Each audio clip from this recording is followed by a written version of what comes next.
শুভ্রর কাছে রাতটা আর শুভ হলো না। ভাই বোনদের ঠকিয়েও লাভ হলো না কোনো। অশুভ্র অতৃপ্ত ঘুমহীন রাত কাটিয়ে নতুন এক ভোরের সূচনা ঘটল তার দরবারে। রাতটা একেবারেই অপ্রত্যাশিত ছিল। যা ছিল অপ্রত্যাশায় তা আর হলো কই। ভোরের আলো ফুটেছে ধরণীর বুক চিরে, বারান্দার পর্দা ভেদ করে সূর্যের উত্তাপহীন সোনালি মৃদু তির্যক রশ্মি এসে পড়তেই চট করে ঘুম ছুটে যায় নববিবাহিত রমণীর।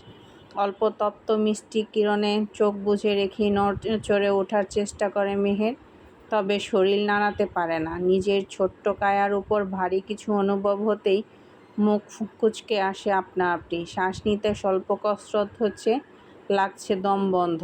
মেহের জোর খাটিয়ে এপাশ হতে ওপাশ হওয়ার চেষ্টা করল। নিজেকে কোনো কিছুর বন্ধনে আবদ্ধ অনুভব হতেই ধীরে ধীরে খোলার চেষ্টা করল। ঘুমে ভার অক্ষিযুগল। পিটপিট করে চোখ খুলতেই সিলিংয়ের দিকটা নজরে পড়ল প্রথমে। আধো ঝাপসা চোখে নতুন কিছু অবলোকন হওয়া মাত্রই ছ্যাদ করে উঠল মেয়েটার বক্ষস্থল। দ্রুত মেলল নিভু নিভু চোখজোড়া।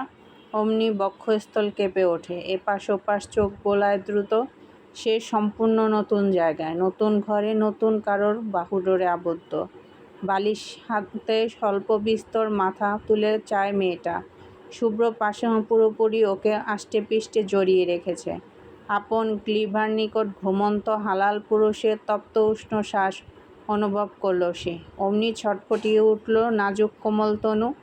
এক নিমিষেই ঘুম ছুটে গিয়ে জোরালো হলো হৃদয় স্পন্দন। ছটফট করে উঠল মেহের।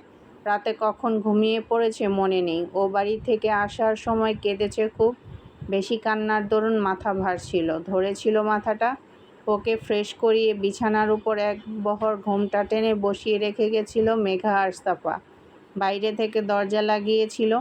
বসে থাকতে থাকতে তার ভার মাথা নিয়ে আর টিকতে পারেনি মেয়েটা। শত চেষ্টা করেও দু চোখের পাপড়ি আর খুলে রাখতে পারেনি।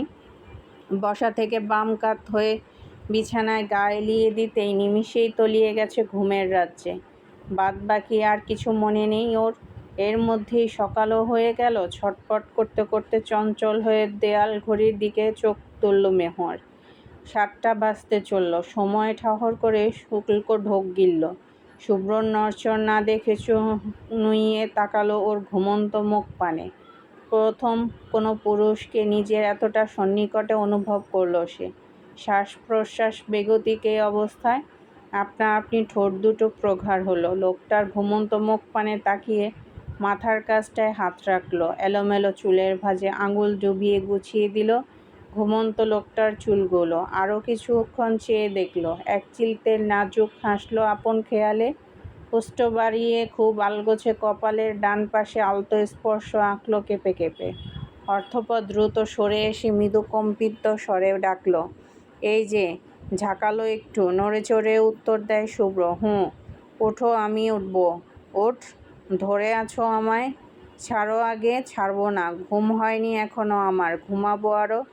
ডিস্টার্ব করবি না একদম। ঘুমকাতর নিরেট কণ্ঠে মেহের ঢোক গিলে মিনমিন করে, সকাল হয়ে গেছে, উঠতে হবে এখন। তুমি ঘুমাও। আমাকে ছাড়ো, আমি উঠে যাই। শুভ্র মাথা তোলে এবার। ধীরে নিভু করে চোখ মেলে। মেহেরের কাঁচুমাচু মুখাবয় দেখে আবারও আগের মতো গলায় নিকট মুখ ডুবিয়ে চোখ বুজে বলে, আমার ঘুম হারাম করে সারা রাত আরাম করে ঘুমিয়েছিস। এখন আমাকে একটু আরাম করে ঘুমোতে দে। নড়চড় করবি না একদম। আজ এই সাত সকালে আদ্রের ঘরে উপস্থিত হয়েছেন তোফায়েল কবির। আদ্র খুব ঘুম থেকে উঠে ফ্রেশ হয়ে ড্রেস চেঞ্জ করছিল। দরজায় কড়া পড়ল তখন। অনুমতি দিতেই দরজা ঠেলে ছেলের ঘরে ঢুকলেন তোফায়েল কবির। নিজের উপস্থিতি জানান দিতে গলা খাকারি দিলেন তিনি। আব্বুর উপস্থিতি বুঝে তড়াক করে চায় আদ্র। শার্টের হাতা কোনোই অবধি গুটিয়ে মিররের সামনে থেকে দ্রুত সরে আসে। ততক্ষণে তোফায়েল কবির ভেতরে ঢুকে পড়েছেন। আদ্র পরিস্থিতি আন্দাজ করতে না পেরে সহসা বলল, আব্বু, আপনি আমার ঘরে? কিছু প্রয়োজন ছিল? আমাকে ডাকলেই পারতেন। পেছনে হাত গুটিয়ে গুরুভার হয়ে দাঁড়ান তোফায়েল কবির। রাশভারী গলায় বলেন, কথা আছে তোমার সাথে। হ্যাঁ, বলুন না। বসুন আগে। টেবিলের পাশের সিঙ্গেল সোফাটায় বসলেন তিনি। আদ্র অধীরে চেয়ে ব্যাকুল হয়ে। তার বাবা নিজে থেকেই তার ঘরে পদার্পণ করেছেন। নিশ্চয়ই খুব জরুরি কিছু, নয়তো এভাবে সকাল সকাল নিজে থেকে আসতেন না তিনি। সময় নিয়ে তোফায়েল কবির ঠান্ডা স্বরে মুখ খুললেন। তোমাকে যা করতে বলেছিলাম করেছ? আদ্র বুঝল না, প্রশ্ন করল পাল্টা। কি? ডিভোর্স পেপার তৈরি করতে বলা হয়েছিল তোমায়। হাবভাব দেখে মনে হচ্ছে না তা করেছ বলে। আদ্রের চোখে মুখের তড়িতে পরিবর্তন আসে। তোফায়েল কবির এক মুহূর্ত থেমে আবার বললেন থমথমে গলায়, ভাইয়ের মতো অবাধ্য হচ্ছ দিন দিন। তোমার গতিবিধি আজকাল অন্য রকম লাগছে। কি হয়েছে বলো তো? কি চাইছো তুমি বা তোমরা? কথা বলেছ তোমার ভাইয়ের সাথে? তার তো আজ ফিরে যাওয়ার ডেট, রাতে ফ্লাইট আছে তার। এই নিয়ে খোঁজ খবর আছে তোমার কাছে? ও যাওয়ার পর ঝামেলা বাড়াতে চাইছো? আব্বুর ভারী কথাগুলোর প্রত্যুত্তরে আদ্র খানিক গম্ভীরতা টেনে বলল, ঝামেলা বাড়লে আমি ঝামেলা পোহাবো আব্বু। রুডি যদি যায় তাহলে ডিভোর্স হওয়াটা পরের ব্যাপার, আমি সামলে নেব পরে। যদি যায় মানে? তোমরা কি কোনোভাবে আশায় বসে আছো যে সেই ছেলে যাবে না? আশা করা বাদ দাও। ভবিষ্যৎ সম্পর্কে তোমাদের ধারণা আছেই বলেই জানি। আজ হলেও ডিভোর্স হবে আর কাল হলেও হবে। মেঘা আটকে থাকবে না এই গণ্ডিতে। বেকার বেকার সময় আর সুযোগ দুটোই নষ্ট করছো কেন তোমরা? যত সহজে ওকে মুক্ত করা যায় ততই ভালো হবে। আদ্র চুপ রইল, এবার আর মুখ খুলল না। তোফায়েল কবির যেভাবে দম্ভ ভরে এসেছিলেন সেভাবেই বেরিয়ে গেলেন ধীর পায়ে। 8টার কোটায় ঘড়ির কাঁটা শুভ্রকে সরিয়ে কিছু সময় আগে উঠে পড়েছে মেহের। ফ্রেশ হয়ে নতুন একটা শাড়ি জড়িয়েছে গায়ে। হাত পা তিরতির করে কাঁপছে কেমন জড়তায়। শিরশির করছে হাত পায়ের তালু। নিচে যেতে হবে। সবাই কি ভাববে ওকে দেখলে? আন্দাজ করলেই লজ্জায় মুড়িয়ে যাচ্ছে নাজুক মেয়েটা। লাল হয়ে উঠছে কপল দুখানি। শুভ্রর হেলদোল নেই, বেঘোরে ঘুমাচ্ছে সেই লোক। মেহের খাটের পাশে অনেকক্ষণ যাবৎ পায়চারি করল। শাড়ির আঁচল খামছে, সকল জড়তা ঠেলে ধাতস্থ করল নিজেকে। আধো ভেজা চুলগাছি মুড়িয়ে হাত খোপা করে নিল। শাড়ির আঁচল টেনে তুলল মাথায়, ঘোমটা টানল কপাল ঢেকে। শুভ্রকে ডাকার সাহস পেল না। একেই ইতস্ততায় ঘুরিয়ে যাচ্ছে, তার উপর ওই লোকের মুখোমুখি হলে ওকে আর খুঁজেই পাওয়া যাবে না। পরপর ঢোক গিলল মেহের। ঘুমন্ত শুভ্রর দিকে শেষ এক পলক চেয়ে ধীর পায়ে দরজার দিকে এগোলো। দরজা খুলে আগেই নিচে নামবে ও। ওদের তো কেউ ডাকতেও আসছে না। আর কতক্ষণ এভাবে হাত পা গুটিয়ে ঘরে বসে থাকবে? তার চেয়ে বরং একা একাই নিচে নামা ভালো। সে তো আগে থেকেই সব কিছুর সাথে পরিচিত, খুব একটা সংশয় হবে না। দরজার সিটকিনি খুলল মেহের, কিন্তু দরজাখানা খুলে আসলো না তবুও। আজকে গেছে বোধ হয়। জোর খাটিয়ে দরজাটা টানাটানি করল সে। অধিক চাপ প্রয়োগেও কোনো কাজ হলো না, অথচ সিটকিনি খোলা। পাক্কা 2 মিনিটের চেষ্টার পর ও শতকসরত করেও লাভ হলো না। খুলল না দরজাটা। কোনোভাবে কি আটকে গেছে, নাকি বাহিরে থেকে লাগানো? মেহের দরজায় কাছ থেকে সরে এসে খানিক বিচলিত স্বরে শুভ্রকে ডাকল, ভাইয়া শুনছ? আর কত ঘুমাবে? ওঠো এবার। ঘুমের ঘোরে জবাব দেয় শুভ্র, ঘুম পুরো হয়নি এখনো। জ্বালাবি না? দেখো না দরজাটা খুলছে না, বাইরে থেকে আটকানো হয়েছে বোধহয়। 8টা বেজে গেছে, বাইরে যেতে হবে তো। সবাই কি ভাববে এত সকাল অবধি ঘুমালে? ওঠো প্লিজ, দরজাটা খুলে দাও। আমি বের হয়ে যাই, তারপর আবার ঘুমাও তুমি। বের হতে হবে না, ঘুমা তুই। ঘুমের ঘোরে শুভ্রের বেখেয়ালে জবাবে মেহের বিছানার পাশে বসল। 2 হাতে ওকে ঝাঁকিয়ে ডাকল, প্লিজ ওঠো, আমি বাহিরে যাব। আমি না নতুন বউ, দরজা খুলে দাও, আমি বের হব। শুভ্র গা মুড়িয়ে উঠল এবার। ঘুম হবে না আর। চোখ ডোলে হাই তুলল, নিভু চোখ পুরো করল। পূর্ণ দৃষ্টিতে তাকালো মেহেরের দিকে। সকাল সকাল মেয়েটার স্নিগ্ধ শোভন ভীতু মুখখানা দেখা মাত্রই থমকালো অক্ষি যুগল। প্রিমোর হলো দৃষ্টি জোড়া। লাল টুকটুকে শাড়ি পরেছে মেয়েটা, আঁচল টেনে ঘোমটা দেওয়া, কপালের অদূর অবধি। কালকের ভারী মেকআপের আবরণ ওঠাতেই আজ স্নিগ্ধ কোমল লাগছে মেয়েটাকে। এভাবেই সাজগোজহীনা অবস্থায় ওকে বারবার দেখে অভ্যস্ত শুভ্র, তবে আজ অন্য রকম লাগছে। দৃষ্টিভঙ্গির সাথে সাথে মেয়েটার মাঝেও পরিবর্তন এসেছে হাজার। একটু আধটু ঠোঁটরঞ্জনে গোলাপি দেখাচ্ছে ওষ্ঠজোড়া, চোখে গাঢ় কাজল। শুভ্র চোখ স্থির করে কয়েক মুহূর্ত পলকহীনা মেয়েটাকে পরখ করল, দেখল মন ভরে। এমন একটা সকালে এই মেয়েটাকে এভাবে পাবে, এটা কি কভু ভাবনায় ছিল ওর? সম্পূর্ণ অভাবনীয় হলেও এটাই হলো। শুভ্রর ঠোঁট প্রসারিত হলো মৃদুমন্দ। আকস্মিক ডান হাতে এক টান মেরে মেয়েটা কাছে এনে ফেলল। হুবড়ি খেয়ে ওর বুকের উপরে আছড়ে পড়ল মেয়েটার নমনীয় অনুচ্চ দেহখানা। তৎক্ষণাৎ ভরকালো মেয়েটা, ছলকে চাইল শুভ্রর চোখ পানে। বলল, শুভ্র, নতুন বউ হওয়ার আসল দায়িত্বটাই পালন করিসনি এখনো। এখন আর বাহিরে গিয়ে ফর্মালিটি দেখাতে হবে না। আয় ঘুমাই। মেহের খচখচ করে বাড়ে হৃদয়ে স্পন্দনের গতি। মিনমিন করে, কোনো রকমে বাইরে যেতে হবে। হবে না, আমার কাছে থাকলে তাতেই হবে। ভাইয়া। দরজা বাহিরে থেকে বাকিটুকু উচ্চারণ করতে পারল না। শুভ্র দাঁত খিচে দমকালো, গাদা! কিসের ভাইয়া? কাকে ভাইয়া বলছিস তুই? বিয়ে করেছি তোকে, বউ হোস তুই আমার।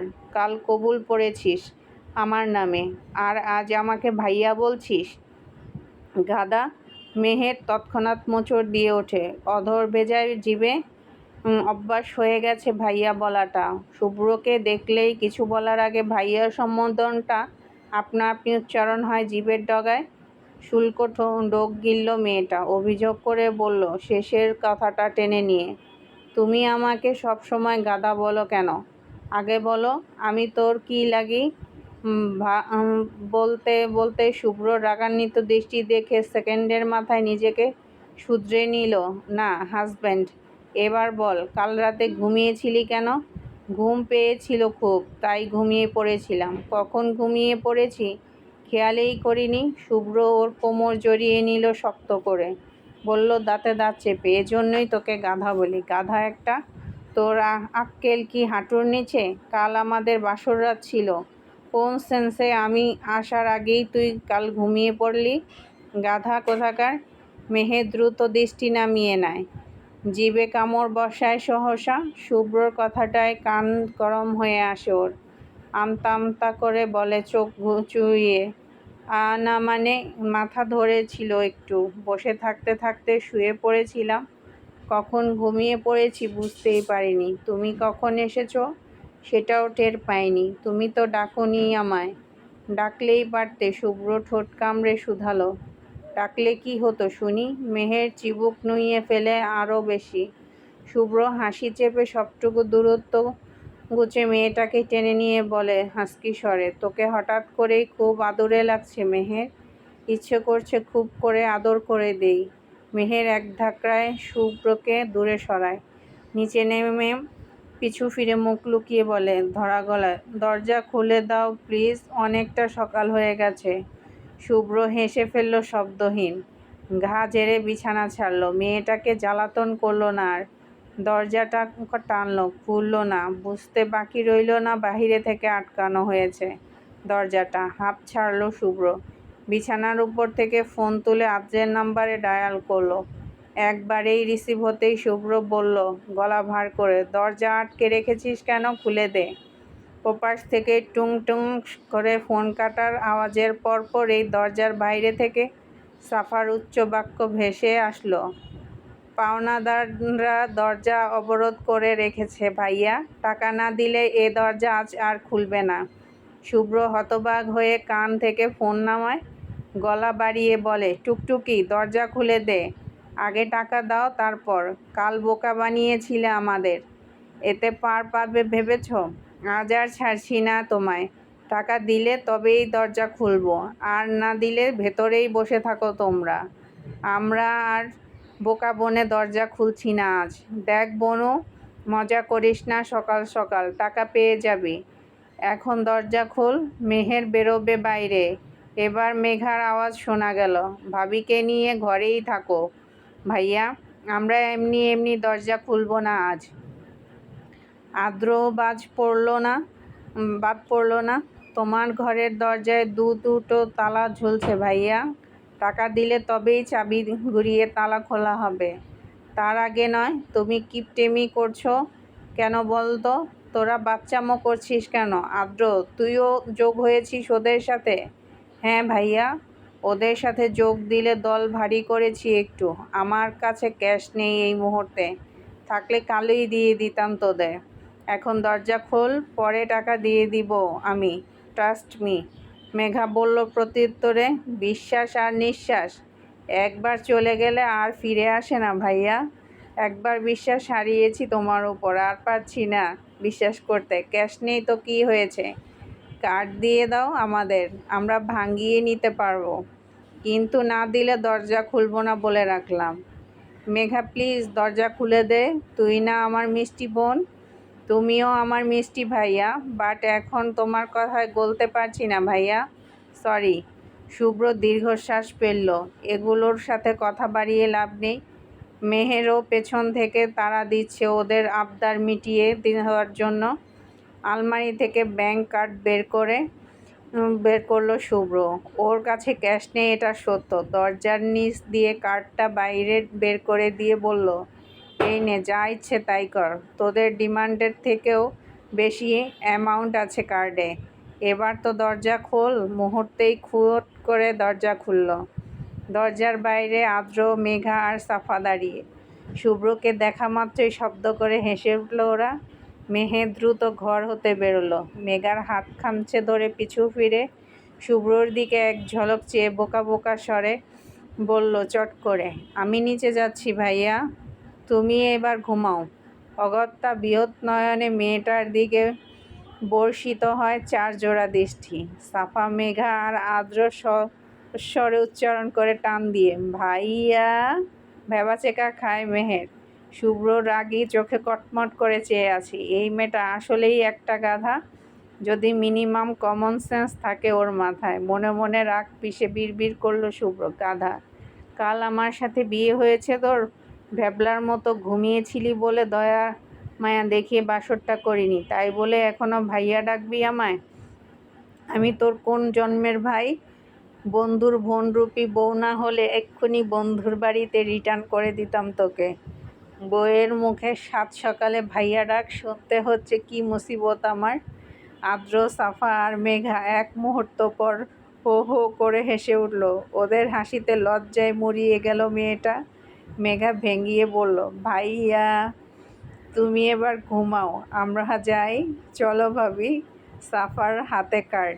শুভ্রকে লাস্টবার কার্ডটা দেখিয়ে ভেঙচি কেটে নিজের ঘরের দিকে দৌড় দিল সে। কেবল ওই দুদিকে মাথা নাড়ল শুভ্র। আজ ওদের বৌভাত, সন্ধ্যার পর গেট টুগেদার, অতিথি আসবেন অনেক, ব্যস্ততা দ্বিগুণ বেশি। রোদের নাগাল নেই কাল থেকে, রাতেও বাড়িতে দেখা যায়নি আর। বিকেলের আগে আগে আজ কিছু পুরনো মুখ হাজির হয়েছে। বিয়েতে আসতে পারেননি এনারা, তবে বিয়ের পরদিন বৌভাতে ঠিক এসেছেন রুবিনা কবিরের একমাত্র বোন রেহেনা শিকদার আর তার পুরো পরিবার। এই পরিবারের সাথে আলাদা করে নতুন একটা সম্পর্ক জোড়ার কথা ছিল 5 বছর আগে, যা জোড়া লাগেনি, বরং বর্তমান সম্পর্কেও টানাপোড়েনের লেগেছে, ভেঙেছে সম্পর্কের শৃঙ্খল। সেই 5 বছর আগ থেকেই বোনের সাথে মনোমালিন্য ছিল রুবিনা কবিরের, তবে সময়ে সময়ে মনোমালিন্য কমে এসেছে। সম্পর্কটা পুরোপুরি আগের মতো স্বাভাবিক না হলেও মধ্যকার ন্যায় তিক্ত নেই এখন। এখন মিটে এসেছে সব মন কষাকষি। রেহেনা শিকদারের সাথে তার পুরো পরিবার এসেছে। স্বামী ইসমাইল শিকদার, বড় মেয়ে আরাবিয়া শিকদার, ইভা, ছোট মেয়ে সানিয়া শিকদার সারা, আর একটা 3 বছরের ফুটফুটে বাচ্চাও আছে সাথে। সবার আগমন স্বাভাবিক হলেও ইভার আগমনটা বেশ সংঘাতে ফেলেছে কবির পরিবারের সকলকে। 5 বছর আগে সেই ঘটনার ঘা পড়ল আজ আবার। রৌদ্র এখনও বাড়িতে নেই। সে ফিরলে এই মেয়েকে এ বাড়িতে দেখার পর কী করবে কে জানে। ভয়ে তাতষ্ট রুবিনা কবির। একেই কাল থেকে ছেলের চিন্তায় দিশেহারা, এখন ইভাকে দেখে ব্যাকুল হয়ে পড়লেন আরও বেশি। তার বেপরোয়া ছেলে যে পরোয়া করবে না কোনো কিছুর। এতদিনে বোনের সাথে পুনরায় সম্পর্কটা ঠিক হয়েছে একটু, আবার কি হবে কে জানে। পার্লার থেকে মেকআপ আর্টিস্ট এসেছেন, মেহেরকে সাজানো হচ্ছে ওর রুমে। অলরেডি বাদবাকি অতিথিরা আসা শুরু করে দিয়েছেন। মেঘা নিজের রুমেই আছে, তৈরি হয়েছে সে। এত মেহমানদের ভিড়ে নিচে নামেনি আজ, ঘরেই বসে আছে সেই থেকে। দরজা খুলে হুড়মুড়িয়ে কেউ ভেতরে ঢোকা মাত্রই চমকালো মেয়েটা, ধক করে উঠল, চাইল দরজার দিকে। অমনি কণ্ঠ চিপে উদ্বিগ্ন হয়ে উৎসুকতার চেঁচিয়ে উঠল সারা। মেঘা! ছেদ করে উঠে মেঘা, নিমিষেই প্রখর হাসি ফোটে ওষ্ঠ জোড়ায়। সারা ছুটে এসে জড়িয়ে ধরে মেঘাকে। মেঘা, কেমন আছিস তুই? কতদিন পর দেখলাম তোকে। কেমন আছিস বল আগে। মেঘা হাসি সমেত বলে, আমি ভালো আছি। আমি তো কতদিন পর দেখলাম তোকে। তুই কেমন আছিস বল। আমি বিন্দাস আছি। তোকে দেখে আরও বেশি বিন্দাস হয়ে গেলাম। উফ, আমার যে কি খুশি লাগছে, ভাবতেই পারবি না। বল, কতদিন পর তোর সাথে দেখা। সেই কবে থেকে আসবো আসবো করে আসা হচ্ছে না, অবশেষে আসলাম শুধু তোর সাথে দেখা করার জন্য। ইস, আজ আমি ভীষণ হ্যাপি ইউনো। তোকে দেখে খুশিতে পাগল হয়ে যেতে ইচ্ছে করছে আমার। মেঘা ফিক করে হাসে। সারাকে ছেড়ে বলে, পাগল একটা। সেই পাগলিই রয়ে গেছিস। কখন আসলি বল আগে। কেবলই তো আসলাম, এসেই তোর কাছে ছুটে এসেছি। এক মুহূর্ত অপেক্ষা করিনি। মেঘা ঠোঁটের হাসি কমায়, ধীরে বলে, আঙ্কেল আন্টি আসেননি? এসেছে তো। আর ইভা আপুও। থামল তারা। মেঘার মুখ পানে তাকিয়ে বাকি কথা গিলে নিল। বলল কথা পেঁচিয়ে, এসব ছাড়। কত শুকিয়ে গেছিস তুই। খাওয়া দাওয়া করিস না ঠিকঠাক? করি তো। মলিন ছোট উত্তর। হাসার চেষ্টা করল সারা। মেঘাকে টেনে খাটের উপর বসালো। সাইড ব্যাগ থেকে হাত ডুবিয়ে কয়েকটা লজেন্স বের করলো। মেঘার দিকে বাড়িয়ে দিয়ে বলল, এই দেখ, তোর পছন্দের লজেন্স এনেছি তোর জন্য। জানিস, আমাদের স্কুলের পাশের দোকানটায় এখনও পাওয়া যায় এসব। আমি আসার আগে অনেকগুলো নিয়ে এসেছি তোর জন্য। তোর তো এটা খুব পছন্দ। আমরা কত খেতাম আগে। মেঘা ভরা গালে হাসে। সারা ওর সেই ছোট্টকালের ফ্রেন্ড। সেই ক্লাস 2 থেকে বন্ধুত্ব।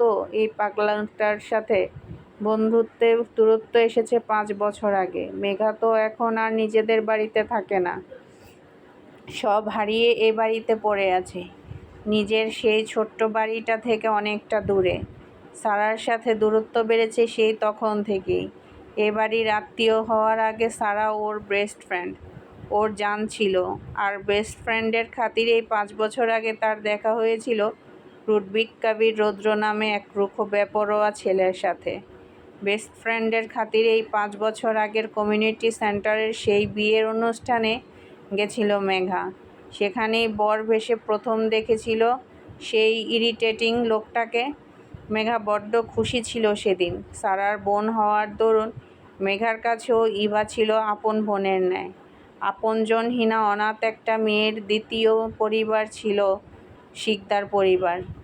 মেঘাকে খুব স্নেহ করত ও বাড়ির সবাই। কিন্তু সেই দিনের সেই অনাকাঙ্ক্ষিত ঘটনার পর, সেই বেপরোয়া ছেলের উদ্ধততার পর মেঘা ছিন্ন হয়েছে তার সেই দ্বিতীয় পরিবার হতে।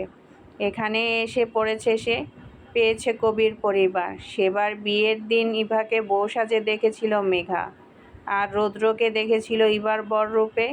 ইভার পালিয়ে যাওয়ার ঘটনা জানত না সে। তার আগেই বাড়িতে ফেরার জন্য বেরিয়ে এসেছিল সেন্টার হতে।